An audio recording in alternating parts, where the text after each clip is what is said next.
creating or constructing a word if it's a multiple choice type of test, that in answering when they are writing the letter on column A, there is some sort of pattern that like they need to uh, construct a word based from the choices. Of course, even if you do not know the other items in column A, okay, immediately if you know to which word the choices are leaning to, you could immediately guess the word and write the letter of your choice because you already know what could be, or you could already predict the possible word, okay, that is about to be completed using those options. Poorly constructed test items, maybe not based on the table of specifications or in terms of structure, the language, grammar, okay, it's poorly constructed. Inappropriate test items for outcomes being measured. So again, alignment between the intended learning outcome and the test items. If we have the threats to validity, of course, we have the suggestions to enhance validity. Okay, first, ask others to judge, okay, because there are some errors which we could not see, but others could see. So ask the experts or your peers. Check if you gain the same results through triangulation. Like if you assess student A to be excellent in that field, in that area, in that content, using that method, for example, performance task. On the other situation, ask that child to do an examination also to accomplish a test using another method. If you use performance task, maybe here, in the other method, you could use alternative response type of test, alternative type of examination or assessment. Next is prepared tasks for you to budget correctly the number of items to balance between the and among the levels of cognitive domain. Compare scores before and after to see if there are changes. So that enhances validity. Like after instruction, if there's an improved score from your learners from pre-test versus post-test, then that test could be valid. Okay, but of course, if it's pre-test and post-test, you are testing on the same content. You may rearrange the items, but it's also very important that you restructure. Provide adequate time. Ask easy questions first, and this is already understandable to give your learners the motivation to answer. Compare predicted consequences to actual consequences. In simple terms, the intended learning outcome and the actual results, the actual scores. Ensure appropriate vocabulary. Sample a sufficient number of examples of what is being assessed. For this part, the implication is that before we ask our learners to do something or to perform something, there is a requirement for a teacher to teach using different examples. It's not immediately we are going to assess the learner in addition. If you only introduce addition with one example, like you only introduce 1 plus 1, and then here comes the assessment immediately after 1 plus 1, there are 10 item addition problems. Use different assessment methods for variation, for triangulation that enhances validity. Now let's move to reliability, its types, sources, measurement errors, and methods.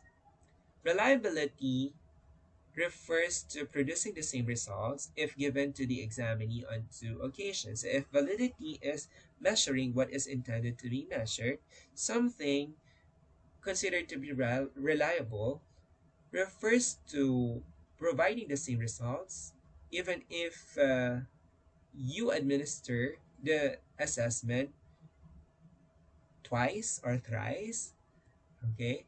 And based on this definition, in two occasions and you receive the same results, then the assessment becomes reliable. So there are different types of reliability. First, we have stability. Second, we have equivalence. Third, internal consistency. Fourth, scorer or rater's consistency, and fifth, we have decision consistency.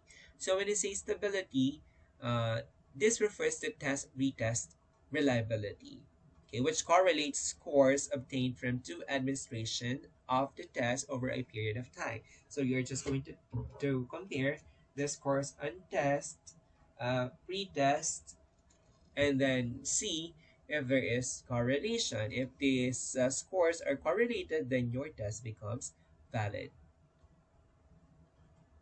Okay, so test retest reliability coefficients, for example, if the coefficients are at 8 and 9, then therefore they are highly correlated.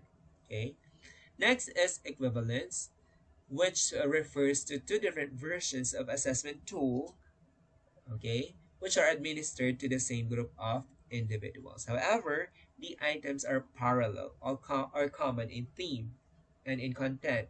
Uh, you give the same examination. This is not similar with test and pretest. Okay, for equivalence, it's providing a 50 item test first and then providing another 50 item test of the same content but of different structure. Like if it's 1 plus 1 on test A, okay, on the second test, it could be 1 plus 2. It's still about addition, okay? Adding single digit, that's your focus, though you are using different figures, okay, in different format. Okay, that's what we mean by having a parallel theme, but you are going to rearrange or to restructure the item. Next is internal consistency, and this implies that a student who has mastery learning will get all or most of the items correctly, while a student who knows a little or nothing about the subject matter will obviously get all or most of the items wrong. Okay, it's expected during oral recitation if the student is not answering very well, we would expect that when this student take the examination or the uh, assessment test, for instance, a paper pen test, probably that student will get the same. And if not, like during recitation, he could not answer, but during examination, he perfected the exam, then you need to investigate. There is something wrong. Either uh, the child cheated on the examination, or during the oral recitation, the child was so shy to answer. That's why he cannot answer. Okay? So talking about still validity. Now, in here, split half method is used to test internal consistency. So when say split half method, this is done by dividing the text, or this is done by dividing the test into two. So the first half and the second half. Or you could use the odd and even number, okay, in dividing the test into two format, and then correlating the results of the two halves. If these two halves are correlated to each other, based on the formula, okay, for whole test reliability, like 2 times reliability on the first half test divided by 1 plus the reliability on the second half test. Okay, then in terms of internal consistency, then your test could be reliable. For instance, assume that the correlation between the first two half scores is 0.70. The Spearman-Brown reliability estimate for the full math test is 0.82. So split half is the best for large questionnaires with items of similar value or similar construct. And to increase reliability, items with low correlation is removed. And that's the purpose of this formula, using statistics in order for you to know also which items should be removed. So other formula to test reliability is alpha Cotter Richardson, or KR. Okay? This is better measure than split half because it gives the average of all the split half reliabilities. It measures how well items in a scale of 1 to 5, in which 1 is fair and 5 is excellent, correlate one another. This one is applicable to dichotomous items. So when say dichotomous items like yes or no, true or false.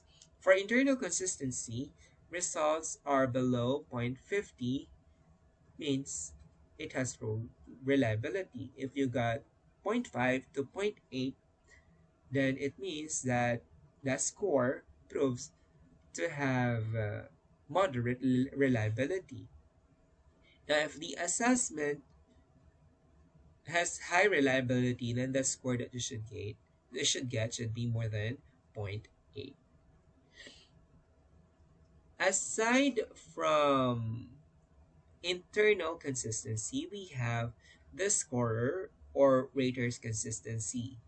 So teachers in here rate and scores based on their judgment and sometimes unconsciously with their personal biases. Therefore, if you would like your scores to be reliable, it should be consistent among the scorers and the raters. If it's only rated by one person, there is a question on reliability. So, to increase the level of reliability, there should be multiple rates and multiple raters. Okay, and inter-rater reliability, which is the degree to which different raters, observers, or judges agree in their assessment decision, is very helpful in order to make your assessment reliable. This could be useful for portfolio, for essays, writing samples, performance assessment, and those which use rubrics, criteria, rating scale, or checklist, not those of the assessment that refers to objective testing. Because all you have to do is to check the answer. There is only one answer. But since for portfolio performance tasks, it's highly subjective in a way because you will be judged based on the feeling, okay, based on the standards of the scorer, though it will be reduced using rubric. Next is decision consistency.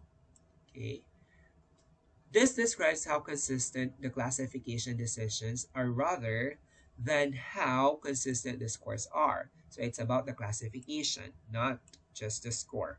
This is seen when the teacher is in situations like making decisions on who will receive a passing or failing mark. Example of this classification that we are talking about is the K to 12 classification on grades. Okay, in which 74 and below are classified as the beginning level, whereas 75 to 79 are developing level, and 80 to 84 approaching proficiency. 85 to 89 is proficient, and so on.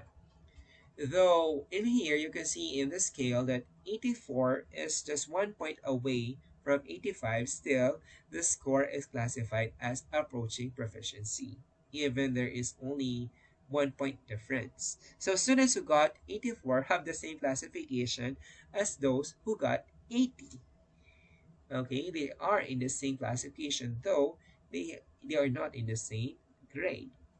If decisions are consistent in here, then these students would be classified with the same level regardless of the type of assessment method used. So that's what we mean by decision consistency.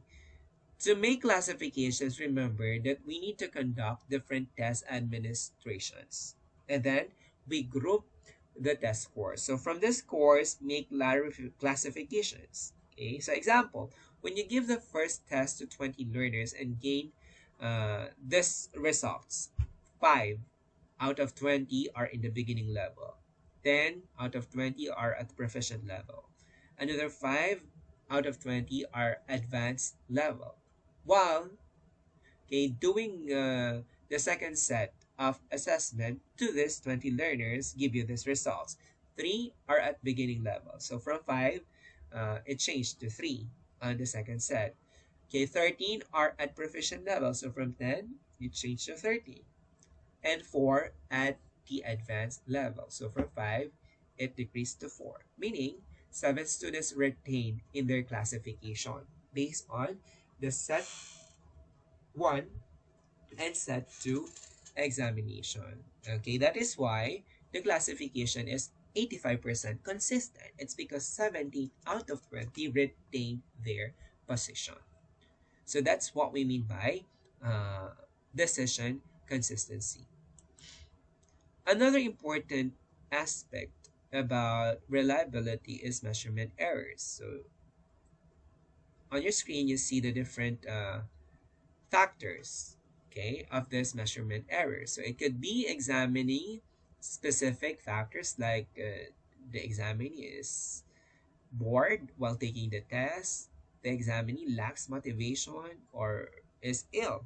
Okay, that's possible because even if the mind would like to answer correctly, if the body will not permit, then it's impossible. So that's examinee specific factors. Okay, these are caused sometimes or most of the time by physical. These are caused sometimes by physical factors like fatigue, boredom, lack of motivation, momentary lapses of memory, and carelessness. It could also be task specific, as you see on your screen. So when say task specific factors, examples are insufficient directions, ambiguous questions, okay, items which use highfalutin words, okay, highly technical words. It's so hard to understand. Okay, that's test specific factors. It could also be unscoring factors because teachers could be subjective. The one who assesses could integrate or include personal judgment, personal biases. It could also be random errors such as noise. Okay, so under this one, for random errors, remember that we are in search of the true score. Okay, the true value. How to identify the true value given this measurement errors? We have the standard error of measurement, or SEM, which is the standard deviation of errors associated with test scores. So again, it's something statistical. SEM estimates how a student's test scores tend to be distributed around his or her true score, okay, had the student had been tested several times using the same instrument. So now you need to identify which one is the true score. And better reliability means lower SEM.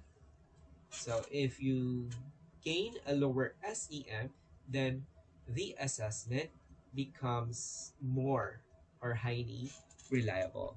It could also be systematic errors, okay, on our last bullet, such as bias, which refers to scores that shift from the mean or displaces from the mean. This can be reduced by removing the error at source. You note that increasing the number of items can increase reliability. I repeat, when you increase the number of items, it can increase reliability because if you have more items for that particular content, it's like assessing that same competency or the same instructional objective in different items, not only a single one. Because if the single one fails, then it's entirely fails to assess that instructional objective. But if you have more items with that instructional objective, then if, let's say for instance, you got three, if the other one fail, at least you still have two. Okay, so that's for reliability. Now, reliability of assessment methods. Okay, you see on your screen that performance assessment has low reliability because of personal judgment and limited time of sampling the content. Even with the use of rubric, actually, there is still this what we call personal judgment of the teacher. Like, okay, will you get excellent? Will you get very good? That's why when we use rubric, be sure that everything is in detail. Like if it's about grammar, how many percentage of the output will be considered good, okay, will be considered good if you're talking about grammar. So maybe 50% of the sentences are grammatically correct, then that's classified as good. At least you know that there should be 50% of the entire piece which should be grammatically correct for that output to be graded as good. Okay, if it's excellent, it should be 100%. For instance, based on your rubric, then there should be no error at all on the output. For oral questioning, just like the written test, increasing the number of questions increases also the reliability. So this was already cited a while back. Like the more items you give, the higher the reliability. For observation, uh, direct observation of inter-observers could enhance reliability, like one observation of teacher, the student observation, peer observation, or if you are eight teachers teaching the same section, then you compare your observations. That enhances reliability. For self-assessment, we need to train students how to evaluate themselves to increase reliability. Again, honesty and integrity in answering, and of course, you need to clarify on the items. Like, make sure that they really understand the items they are assessing about themselves. Okay, if it's a self assessment, okay, answerable by yes or no, guide them one by one. If there are 100 items needed, a yes or no answer, explain, okay, everything to them. Or if you could ask your learner or if you could ask your learner to make some clarification before taking the assessment method. Now, performance assessment has low reliability if you will oppose, okay, this suggestion. So that's why we call them ways to enhance reliability. So these are specific means, okay, that we could do in order to combat, okay, the possibility of making your assessment not reliable. Now, on your screen, you would see the specific ways to improve reliability, correcting that term, that's reliability of assessment results. First, lengthen assessment procedure with enough time, okay, repeatedly done, okay, repeatedly mentioned in our presentation. More questions and more observation for practical tests. Broaden the scope of procedure by assessing significant aspects of the largest learning performance. Next, improve objectivity by using a systematic and more formal procedure for scoring student using rubrics, checklists, not just based on your imagination, based on your rubric, not only based on your imagination, based on your biases, based on your personal judgment. You should have a basis. Use multiple markers using inter-rater reliability. So the more people will be involved in rating, the more the scores become reliable. And this is true when it comes to contests. Okay? There is no contest that would invite a single judge to decide, okay, who will be the winner. Okay? We have multiple raters. Provide practice and training, that's for self-assessment. So they would know how to answer the tool, okay, which you are going to ask them to accomplish. Okay, we are referring to the assessment tool, and match assessment difficulty to the student's ability. And this can be done by leveling the language you use in your assessment method to the language they are currently in. Avoid highfalutin. Another, uh, if we are going to assess, of course, the content, be sure that you focus on the content to make your assessment reliable. Match assessment difficulty to the student's ability. So that's all for this session. I hope you have learned about validity and reliability. I hope you have learned about validity and reliability, the two among the different principles for high quality assessment.